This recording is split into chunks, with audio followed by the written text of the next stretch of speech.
Here is how to do the basic shapes drawing method. First, make sure you have your reference picture printed out and ready to go. Our brains are not very good at remembering things off the top of our heads, especially when we are drawing. So having a reference picture is critical. Now you're going to look for the most basic shapes on your reference picture.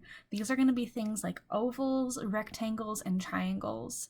You don't want them to follow the outline too closely, and you don't want them to be too complicated. Otherwise, they're going to be very difficult to copy.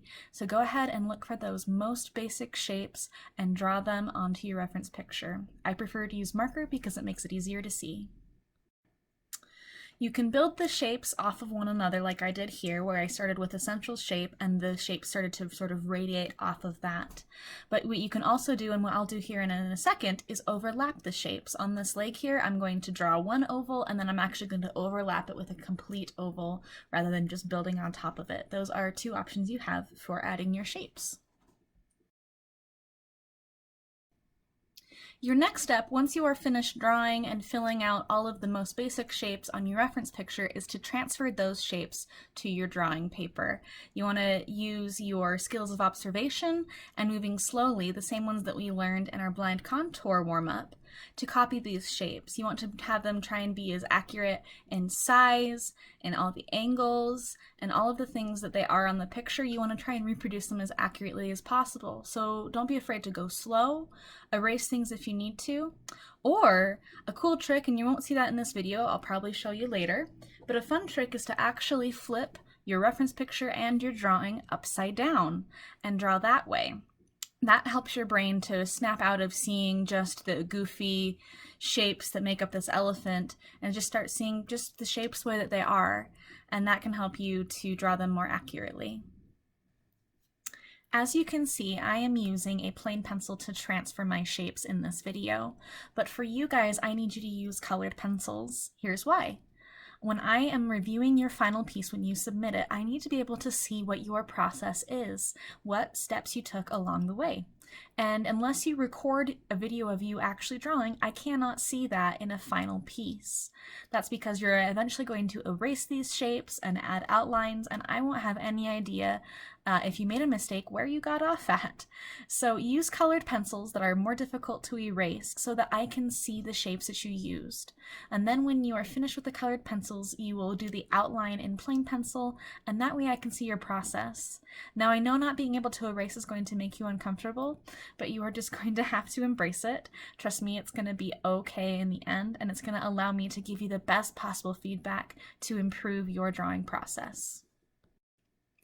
On that note, it is incredibly important that you draw as lightly as possible.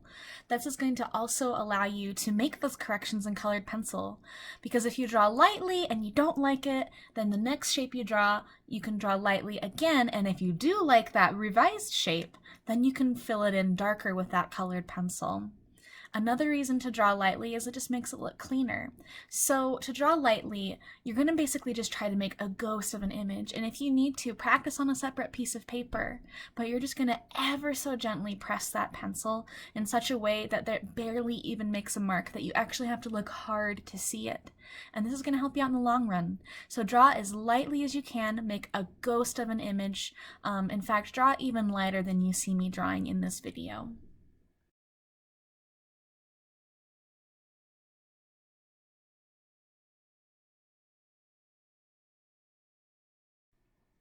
Once you have finished transferring your shapes, you will proceed on to the next step. And for this step, if you've been using colored pencils like you should for the shapes, you can put down those colored pencils and pick up your plain pencil.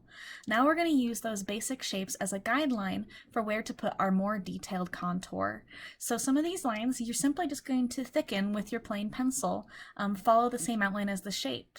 Other lines, you're going to add details, like here I'm going to add the eye, and some of the ridges in the face, and the tusks next to the trunk. And all these are things that are just details that now I've got the basic shapes, I know where to put these details now. So go ahead and add these. You don't need to worry about trying to erase any shapes yet, but use these basic shapes as a guideline for knowing where to put these more detailed aspects that you kind of glossed over when you were creating these very basic shapes. Now you're making it more detailed. One aspect of adding details is actually cutting away from the basic shapes you already have. In a second here, you're going to see me cut away from this oval to create the trunk. Because that was not a detail that I wanted to put too much when I was building my basic shapes, but now I have that oval as a guideline and I'm cutting into it to create the trunk. In addition to that, I'm also going to start adding things like this tusk.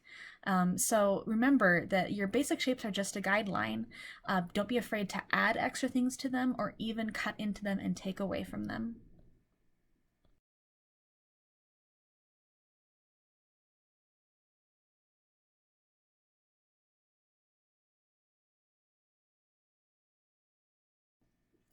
At this point, I'm going to start erasing the rest of the shapes. And when you are practicing your drawing and you are using this method and you're not using the colored pencils, this is the next thing you'll do. After you add those contours and those details, you will erase the parts that overlap, the leftovers from the basic shapes that you don't need.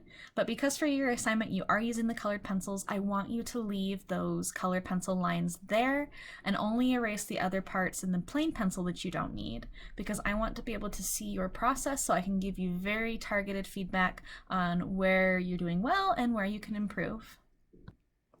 I'm also doing a little bit of what I like to call noodling. That's not the official term, that's just what I call it.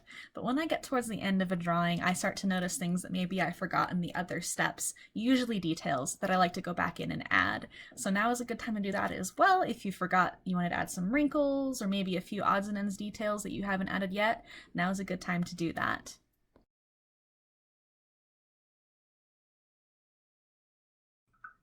Now you've finished and you can admire your work. Good job!